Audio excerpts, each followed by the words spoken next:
Bismillahirrahmanirrahim. Assalamualaikum warahmatullahi wabarakatuh. Alhamdulillahirabbil alamin.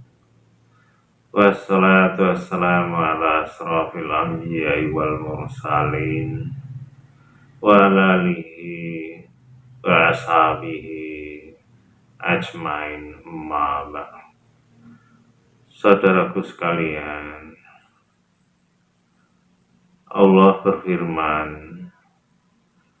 di dalam Al-Quran di surat Luqman ayat 13, yang ayat itu penggalanya berbunyi, Ya bunayya la tusyrik billah inna syirka la dzulmun adzim, yang artinya, wahai anakku, janganlah engkau menyekutukan Allah, karena menyekutukan Allah itu dosanya sangat besar. Kira-kira artinya seperti itu, dan itu sebuah pesan atau nasihat Luqman kepada anaknya yang diabadikan oleh Allah di dalam Al-Quran, agar menjadi petunjuk atau pelajaran bagi kita, bagi umat Islam, bahwa yang pertama, sebagai orang tua terhadap anaknya punya kewajiban mendidik anaknya, salah satunya memberi nasihat kepada anaknya agar jangan menyekutukan Allah, karena menyekutukan Allah itu dosanya sangat besar. Jadi itu sangat penting artinya bagi orang tua untuk memberi pesan kepada anaknya, karena boleh jadi selama ini kebanyakan manusia atau orang tua memesankan sesuatu kepada anak itu mungkin bukan agar anak itu tidak menyekutukan Allah atau berbuat musyrik atau kesyirikan, yang itu dosanya sangat besar. Bahkan di surat yang lain menjelaskan bahwa dosa syirik itu tidak terampuni kecuali dosa yang lain. Dari situ menunjukkan betapa sulitnya untuk menghapus dosa syirik itu karena besarnya. Dan kemudian yang perlu juga kita ketahui, menyekutukan Allah itu seperti apa, dosa syirik itu seperti apa. Kalau zaman dulu yang diceritakan di Al-Quran, bahwa yang namanya dosa syirik menyekutukan Allah itu diantaranya adalah menyembah berhala, seperti apa yang dilakukan umatnya Nabi Ibrahim waktu itu ataupun zaman Nabi kita, Nabi Muhammad Shallallahu Alaihi Wasallam, sehingga di sekitar Ka'bah itu dipenuhi patung-patung atau berhala, sesembahan orang-orang musyrik pada waktu itu. Kemudian kalau zaman sekarang, perbuatan syirik atau menyekutukan Allah itu apakah masih hanya itu atau ada yang lain? Dan inilah yang harus kita ketahui, karena boleh jadi yang seperti zaman dulu ya masih ada yang menyembah patung ataupun berhala, walaupun dengan alasan ini hanya wasilah, bukan menyembah patungnya, kata sebagian dari mereka yang masih menyembah patung. Tapi kalau kita lihat beberapa keterangan yang lain, baik di Al-Quran ataupun di hadis, ada yang lain bentuknya yang juga mengarah syirik. Di antaranya umpamanya jimat, benda-benda yang diyakini ada kekuatan gaib yang bisa menjadikan diri seseorang itu selamat hidupnya, bisa rezekinya lancar, bisa berwibawa, bisa menarik orang yang tidak suka menjadi suka, umpama seperti itu. Dan itu termasuk perbuatan yang syirik, karena memang ada hadisnya. Kemudian juga perbuatan riya, dan itu ada hadisnya juga, bahwa riya itu juga termasuk syirik. Riya itu ya ingin dilihat orang apa yang dilakukannya, agar orang itu menganggap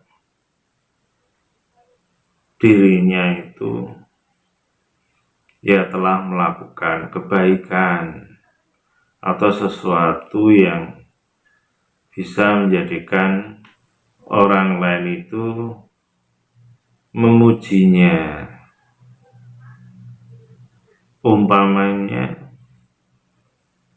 melakukan amal soleh, entah itu sholat, puasa, haji, atau sedekah, infak, atau amal-amal yang lainnya yang bisa dilihat oleh orang lain.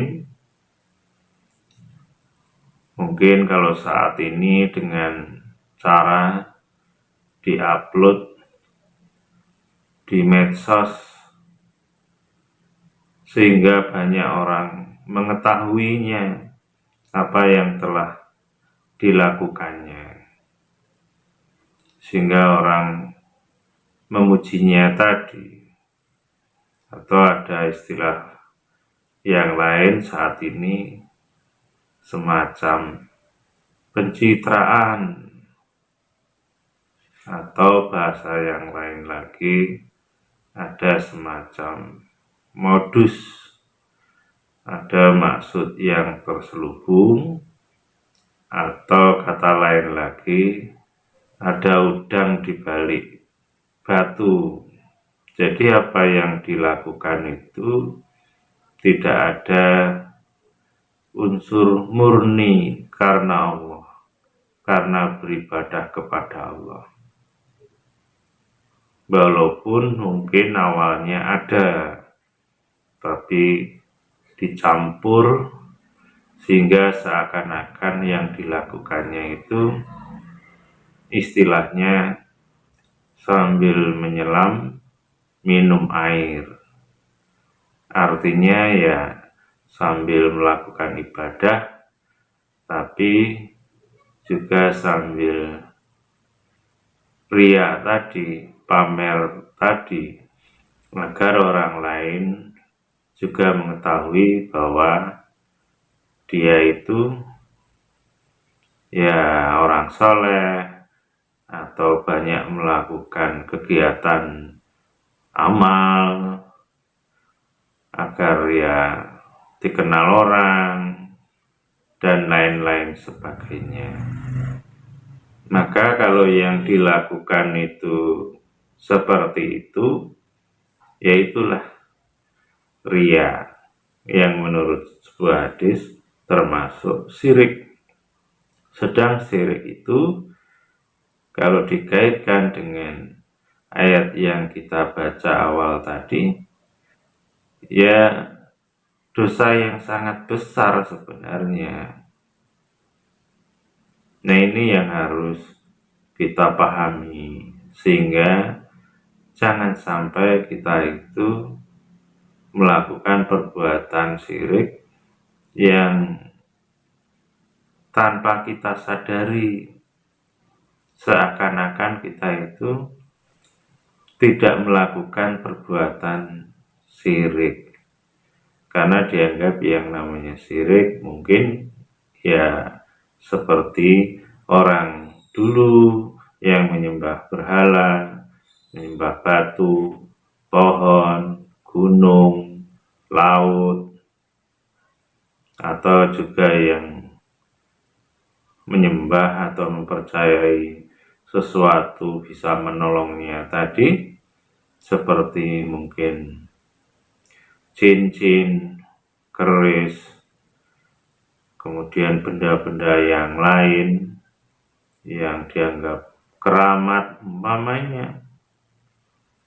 Ternyata kalau kita pahami benar tentang agama ini, ya bukan hanya itu. Salah satunya ya itu tadi, ria, ingin dipuji oleh orang lain. Apa yang dilakukannya, kegiatan dalam kesehari-hariannya. Dan itulah manusia kadang tidak mengetahuinya itu. Maka untuk itu Allah sudah memberitahu agar kita jangan melakukan perbuatan syirik yang lewat ria, pamer, karena itu menyinggung pujian, agar orang memuji, melihat kita itu hebat, kita itu soleh dan lain-lain. Kenapa itu juga dikatakan syirik? Karena ada unsur pujian tadi.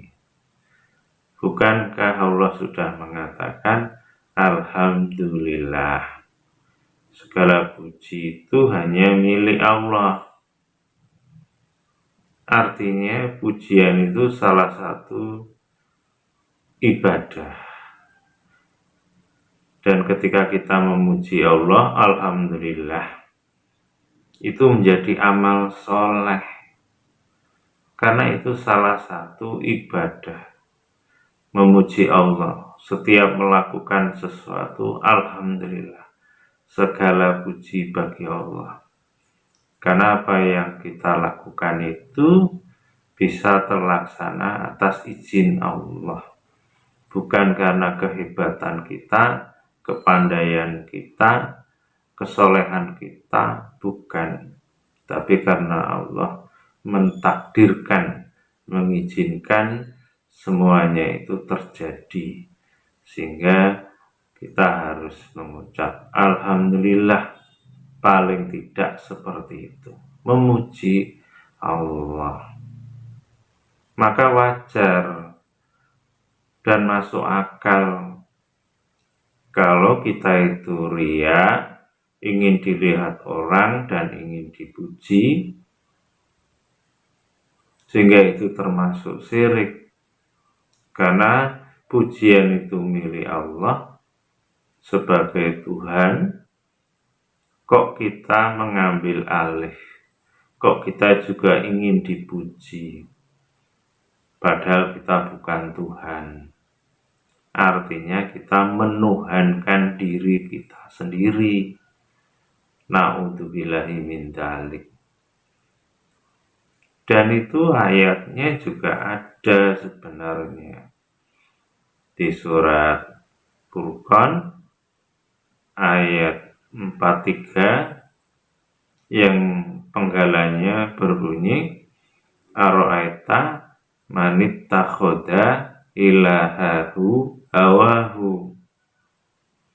Tahukah kamu ada orang yang menjadikan hawa nafsunya menjadi Tuhannya? Jadi hawa nafsu menjadi Tuhan. Hawa nafsu itu kan keinginan kita, hawa nafsu, bukan keinginan Allah. Kalau Allah menginginkan yang dipuji itu ya hanya Allah itu. Tapi kalau kita itu menginginkan juga agar dipuji, berarti kita telah menyekutukan Allah, memuji selain Allah. Na'udzubillah, jangan sampai seperti itu. Memang di mulut kita tidak mengatakan bahwa kita minta dipuji di mulutnya. Tapi apa yang dilakukan itu Allah tahu. Manusia bisa dikelabui, bisa ditipu. Tapi Allah tahu. Allah alimun bidzatis sudur. Allah itu mengetahui apa yang ada di dalam dada. Mengetahui orang-orang yang sebenarnya tidak murni ikhlas lillahi ta'ala, beramal, beribadah, mencari ridha Allah.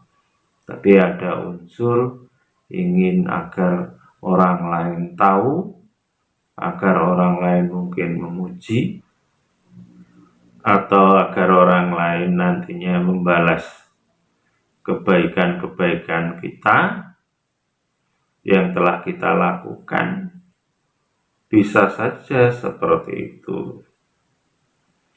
Umpama lagi seperti bersedekah, infak kepada fakir miskin ataupun anak yatim piatu, kemudian diupload agar banyak orang tahu bahwa dia telah berbuat amal soleh, atau ditambah lagi pesan kepada mereka, mohon doanya, minta doanya. Jadi tidak murni dia itu berbuat baik, tapi ada modus, baik itu ingin dilihat oleh orang lain ataupun minta agar didoakan, agar cita-citanya, keinginannya terkabul. Umpama seperti itu sudah tidak menyembah Allah ikhlas karena Allah, tapi itu menyembah hawa nafsu, yaitu keinginannya. Dia melakukan sesuatu yang baik bukan lillahi ta'ala, tapi nafsunya. Dan itu bisa mengarah syirik tadi, menyekutukan Allah. Jadi yang namanya menyekutukan Allah ternyata bukan hanya menyembah benda-benda, batu, kayu, dan lain sebagainya. Menyembah diri sendiri, ingin dipuji, ingin nafsunya terpenuhi, itu juga itu termasuk perbuatan syirik menurut Al-Quran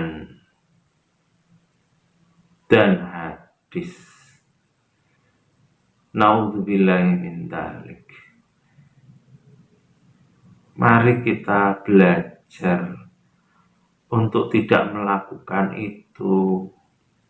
Kalau selama ini kita tidak tahu dan kita pernah atau sering melakukannya, mari kita segera banyak-banyak bertobat kepada Allah, menyesalinya karena dulu tidak tahu, dan jangan mengulanginya lagi karena itu dosanya besar.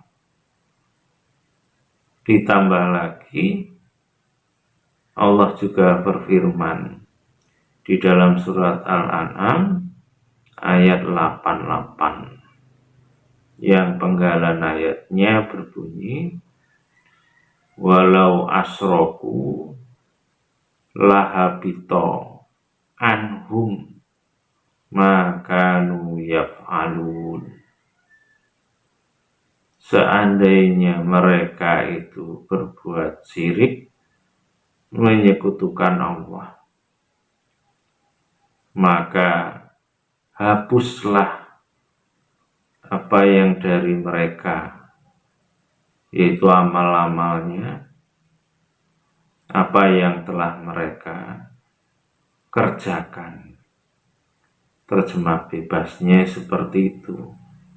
Yang bisa kita pahami bahwa Allah sudah memberi penjelasan, siapapun yang telah berbuat syirik, menyekutukan Allah, maka pastilah akan terhapus apa yang ada dari mereka, yaitu amal-amal soleh yang pernah dilakukan maksudnya.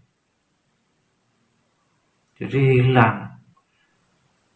Jadi dengan beberapa dasar dalil ayat yang saya sampaikan tadi dan dengan yang saya uraikan tadi, mudah-mudahan kita mengerti bahwa yang namanya syirik itu dosanya besar.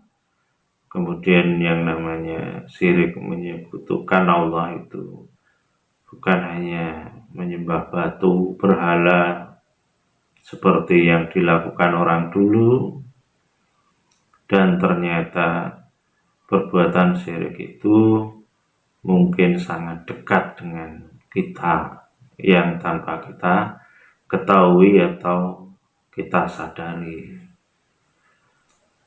Dan berhala yang selama ini tidak kita sadari ternyata ada pada diri kita, yaitu hawa nafsu, yang di situ kita menyembah nafsu kita, bukan menyembah Allah, karena ada hak-hak Allah yang kita ambil, padahal itu tidak pantas bagi kita. Yang tadi saya sampaikan, salah satunya adalah riya, ingin dilihat orang, ingin dipuji, padahal pujian itu adalah milik Allah. Kemudian yang kedua, sombong. Sombong itu adalah pakaian Allah, milik Allah. Maka Allah itu maha pengasih, maha penyayang, maha segala-galanya dalam kebaikan.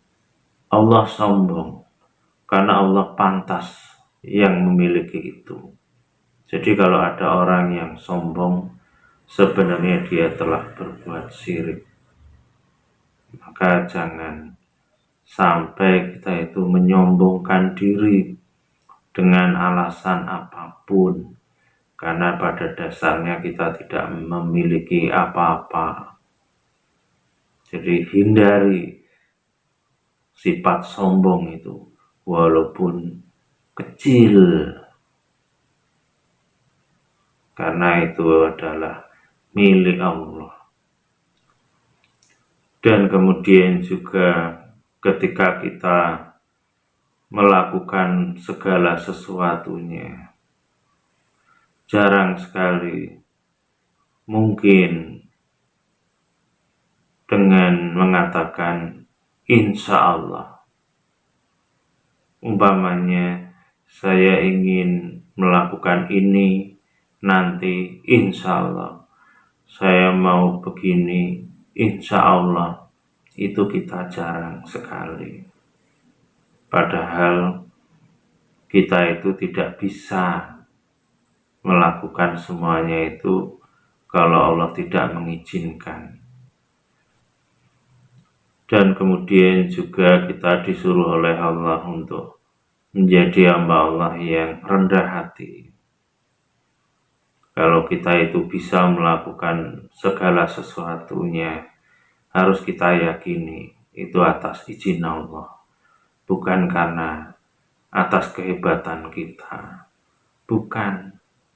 Maka kalau kita itu merasa tinggi hati, merasa hebat, maka itu bisa mengarah kepada syirik, karena yang hebat itu hanya Allah. Dan juga kalau kita itu merasa paling benar, baik itu dalam pemahaman, pendapat, dan suka menyalahkan yang lain, itu kalau tidak hati-hati juga mengarah kita itu menuhankan diri kita sendiri. Karena yang paling benar itu hanya Allah, dan yang mengetahui benarnya pun ya hanya Allah. Kita hanya mencoba berusaha berbuat yang baik, yang benar. Tapi hasil akhirnya, apakah kita itu melakukannya sudah benar atau belum, tetap yang paling tahu hanya Allah, yang tahu persisnya. Maka setelah kita itu melakukan kebaikan pun ya kita kembalikan kepada Allah.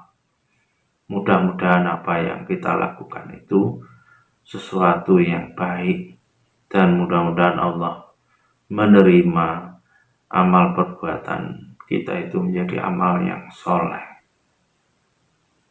Paling tidak seperti itu. Kita harus hati-hati. Ada perbuatan-perbuatan syirik, menyekutukan Allah di sekitar kita. Kalau kita tidak hati-hati tadi, kita bisa terseret, bisa terjebak tanpa kita sadari. Naudzubillahi min dzalik. Maka untuk itu, mari kita benahi apa-apa yang sudah kita lakukan dulu, mungkin keliru, mungkin mengarah kesyirikan, menyekutukan Allah. Kalau kita sudah tahu, ya kita segera banyak-banyak bertobat kepada Allah, dan jangan melakukannya lagi. Insya Allah seperti itu. Hanya ini saja yang bisa saya sampaikan, mudah-mudahan ini bermanfaat bagi kita semuanya, juga bagi saya. Kurang lebihnya saya mohon maaf, kepada Allah mohon ampun. Akhirul kalam. Assalamualaikum warahmatullahi wabarakatuh.